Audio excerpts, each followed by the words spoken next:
Frans Hals' Malle Babbe is not an easy image to look at. Art historians have actually found documentation that this was a historical figure, somebody who actually lived in Haarlem at this time. She was, in fact, committed to the city of Haarlem's insane asylum.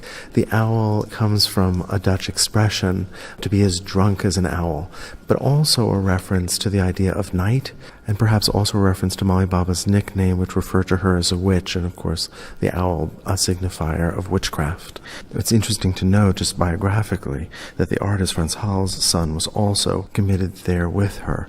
So it seems that the artist was perhaps inspired to explore madness in this very direct way. This is a very complicated picture in terms of the response that it evokes in us. It's that feeling of seeing someone who isn't connected to reality anymore and wondering what their interaction is going to be with us. Is she going to ask something of me? Is she going to speak to me? I want to back away. So it's the unpredictability, it's the risk that she'll too easily step outside of the conventions of interaction. And that I won't know how to respond to her. And that's very uncomfortable. So here we have an artist who's painting this image of her. Maybe she sat for him, maybe she didn't.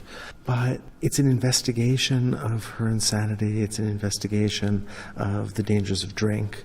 It's his own exploration of the world that his son inhabits, perhaps. But it doesn't seem particularly sympathetic. I think he painted her very honestly.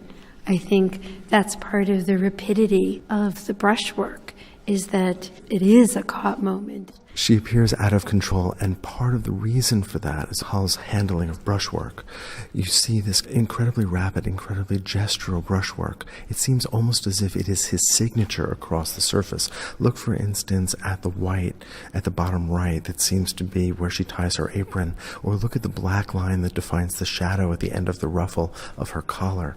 It is just electric. We see his hand moving with lightning speed across that surface, and it seems to mimic the unease of this woman herself.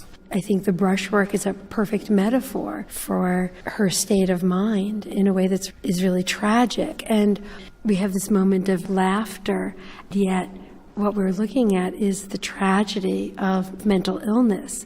And I think that's part of what makes us uncomfortable as viewers. Especially since laughter should take place in a social environment, and we don't know where she is.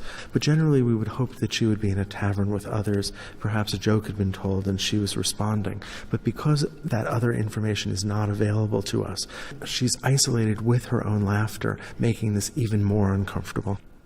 You know, the 17th century in Holland was this moment when painting becomes modern in that it begins to fulfill its potential to represent humanity in all of its facets.